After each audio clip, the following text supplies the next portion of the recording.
Technology is an exciting industry to be in right now, and it is consistently growing and evolving. Today, the technology sector remains a male-dominated sector, but what causes gender imbalance across the industry?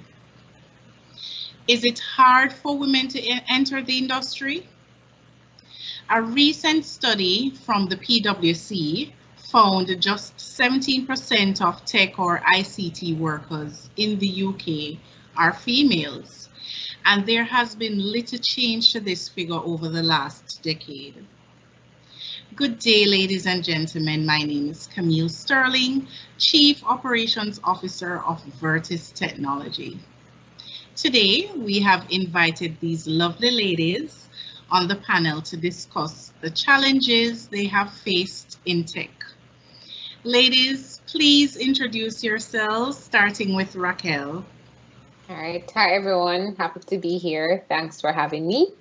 I am Raquel Seville. I am the CEO for BI Brains Caribbean, and we are a data and analytics focused company. All right, thanks, Raquel. Fiona. Hi, everyone. My name is Fiona Ferguson, Project Delivery Manager at Vertis Technology.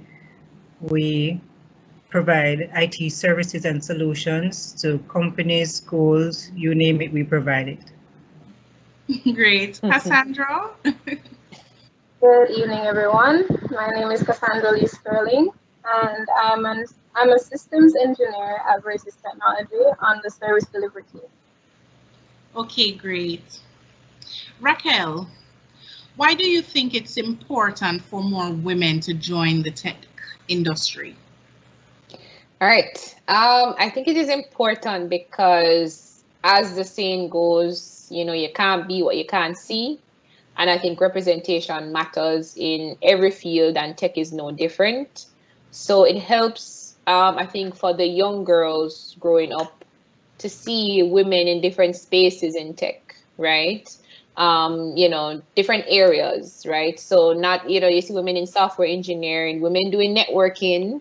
We tend to think that network is going to be just the guys. So it helps, I think, when you have representation. And there are women out there that want to be in these fields, but maybe because they don't see other females in it, they think, that's really just for the guys, right? I don't think I could be like a network engineer or sysadmin or something like that. But it helps when you have that sort of representation. So I think that's why it is important when you have more women, because the more women you have is the more women that will be in different areas, because everyone will have a different interest.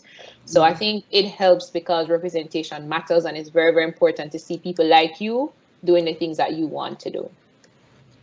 Okay, great. Fiona, how do you balance work and life? Well, that's not challenging. I set boundaries. When it's work time, it is work time. So if it's 9 to 5, it's 9 to 5, and I set boundaries. My colleagues know that it's boundaries, unless it's an emergency, but I set boundaries so I'm not burnt out.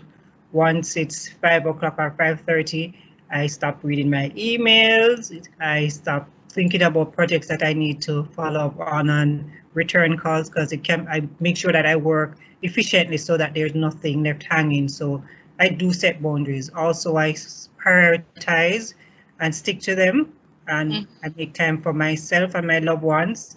I mean, at the job, you have work to do, but at the end of the day, you are important. You have to ensure that you rejuvenate, your mental health is good. If you don't have to do all of that, you can't perform efficiently on the job. So you have to ensure that you take care of yourself, you take care of your family, and just have fun. Okay, have fun.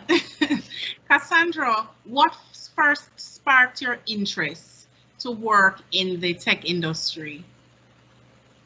Well, honestly, as a child, I grew up with my uncle. He is the closest person to me. And so I used to see him pull apart his computer, put it back together, customize it, put in pretty lights and all of that stuff. Just make, tune to him and his likes. So from an early age, I was always interested in technology. And then moving into high school, from prep school into high school, I made a decision throughout high school that IT is where I want to go, regardless of me loving like marine biology and the sciences and loving animals. IT is where I want to work. That is where my heart is sending me to go. So leaving high school, went straight to EXED, did my MIS degree, came out, started working, and here I am today at Vertis as a systems engineer. Great. Raquel, how much do you think the industry has changed since you joined? Oh, that's a good question. I think it has changed a lot, to be honest with you. I think it has changed a lot for women as well. I think we have way more women in IT in different roles and different spaces in IT. But there are also, I think, some areas where it's obviously lagging behind and it's lacking. Like the statistic that you read before, even though you may have like more females or more women matriculating at the university level, a lot of the times they don't actually end up in the IT field, right? And even if they do actually do an IT degree, they tend not to sometimes work in IT for whatever reason, right? Maybe it's because like the whole, I don't want to be a software engineer or don't want to be, these sort of very specific clear-cut areas that tend to be the ones that people know about, as opposed to saying, IT is so broad. There's so many different areas that you can do in IT. Yes. I know what I'm seeing is you have women going in cybersecurity. I see more women in that. I see more women, obviously, of course, doing software engineering, but there are all these different areas that I'm seeing more women, even in the data space that I'm in and analytics, I see more women going in that. So I think it has changed a lot. There are a lot more women in different spaces, and also it has changed a lot in the sense where, in terms of accessibility.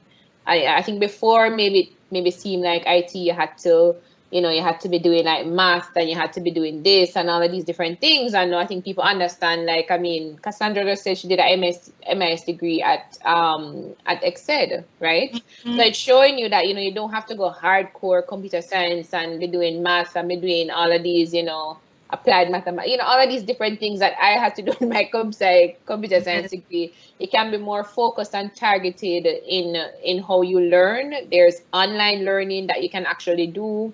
You can get certifications if you want to go that path. So you don't actually have to go into this hardcore 4-year degree, learn all of these things that sometimes you don't even want to do those things, right? Because I didn't want to do programming, to be honest with you. I just sort of fell into the data space, and I'm happy for that because I didn't want to be a software engineer. That just wasn't something that I loved, right? So I think the change now is that persons are seeing that there are way more options and there are way more paths that they can take, and that is great. And I'm happy to see that because the fact that that is the case now and you have this big thing opening, just seeing Cassandra and hearing her story, it just shows, and she's telling the story of representation matters, which is what I just said before. Like, you see your uncle doing all of these things and he said, this is where I want to be, right? So I'm just loving the shift and I'm loving the change, and I think it's a positive change. We just obviously have more work to do. Yes, we definitely do. And the fact that we do have more courses that are tailored to the different areas in which you'd like to go, I think it is much easier to get into the space, but it's how you cope and adapt once you get here. Agreed. Fiona, what advice would you give yourself just starting? Well, do whatever makes you happy. Find something that you love, that you're passionate about, because it's very miserable doing something that you do not enjoy. It drains you entirely. So I'd advise, do something that you're passionate, that makes you happy, that you love. Invest in yourself, invest in finding a skill. It's not all the time everybody's going to be a lawyer, doctor. Find a skill. If it's even to learn how to cook, find something, wines tasting, find something that you love apart from that. Find a skill set. Rely on your skills, because sometimes you're a regular 9-to-5 or just being a teacher, sometimes it doesn't work, but just find something that you can do. Also invest in a skill. Just a straight education is not the way, because you definitely need to have good skills. Live life to the fullest. Life is short, and just live it to the fullest. Save, invest, pamper yourself. As much as you work hard and save, spend on yourself. It doesn't make sense you die and leave it, somebody else is going to use it. But just live and love yourself. It's very important what you said, Faye. You know, if you don't have something that you enjoy, if you don't enjoy what you're doing, you won't excel at it. And you'll find it mundane, and every day you get up and you do this and you're miserable. So this is very important. Cassandra, do you ever struggle with confidence? And if so, how do you overcome it? Yes, I do struggle with confidence almost every day. But at the end of the day, I have made it this far, not only by my own will, but with the people that surround me. So my family, my friends, my partner, they all surround me and they push me to my very limits. They see something in me that I have not yet seen. I know that I am smart, I know that I have skill set, and I know that I can do certain things. But you know, sometimes they say you have imposter syndrome. I achieve all of these things, but in the same breath, I'm like, am I really good enough? So at the end of the day, what I do is just try to remember my accomplishments, look how far I've gotten, look at where I'm coming from, remember that they're around me, that believe in me, and that they see something brighter in me than I see. And I always strive to achieve that brightness that they see, and you know, it always works out. It always works out. All right, Cassandra, thank you so much for that. Ladies, I throw this question out to all of you. What advice do you have for other women, girls, who would like to join the tech industry? All right, Raquel. I'll go first. All right, so I think I give this advice a lot. I think it's like one or two things. One, I'd say find a mentor because I think it helps. I can't stress enough that it just helps when you have someone who is either where you want to be, or they're sort of going through some of the things that you yourself are dealing with, right? So I'd say find a mentor. And always when you're trying to find a mentor, don't just think, oh, I need to find somebody in Jamaica, or I need to find somebody in the Caribbean. No, just think globally. You literally can send somebody a message on Twitter, on Instagram, on LinkedIn, and you know, chances are they'll probably respond to you, even if they can't mentor you. You know, don't give up, just keep trying.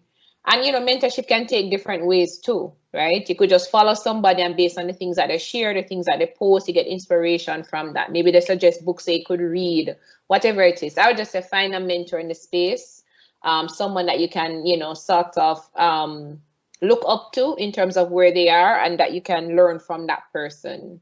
So that would be the first thing. And then the second thing I would say is that, you know, just don't be too hard on yourself. You know, allow yourself room to grow, because you could start off maybe in, you know, maybe a help desk position, for example, and, you know, there are opportunities around you that you could maybe shadow somebody on another team, or, you know, maybe if you really and truly want to be a software engineer, you really want to be a sysadmin, or whatever it is, you could start to, you know, maybe sit with someone else and try and learn what they're doing, whatever. So just be patient with yourself. Even if you don't land the career or the dream job that you want, just be open-minded, because you never know where opportunities may lie. And at the end of the day, you know, people are always watching you. So even though you may be in a role that you're not necessarily a fan of, just put out your best work, put out your best thing. You never know who is watching. They may, you know, it will help you in the long run. You know, let me just say that it's a very small space in the tech world. As much as it's getting bigger, it's still very small. People know people leave companies, people go to other companies. So just be patient with yourself, and just, you know, don't be too hard on yourself if you don't land that dream job or whatever it is, or, you know, earning the salary that you think you should earn, whatever that is. But, you know, just be patient and just put out your best, because you just never know who is watching and where it will lead. Yes, and that's important, because the tech industry in Jamaica is small. Yes. Everybody knows everybody. So yes, very important points, Raquel. Fiona. All right. Well, there has never been a better time for women to be a part of the technology industry. Now is the time. The industry is realizing the impact of diversity, both on the community at large and the company's bottom line. So women, female, ladies, don't be discouraged of the unfortunate events or stories that you hear. Be encouraged by the potential conversations, the progress made, and the problems we continue to solve. I'd like to encourage every woman to be a part of the community and whatever capacity they are able to reach. Yeah. Thanks, Faye. Cassandra. Right. My little advice is just do your research, and if this is really what you want to do, then just do it. I mean, at the end of the day, whether you do it now in 2021 or 5 years later, you're still going to be in IT. And IT is always growing on a day-to-day basis.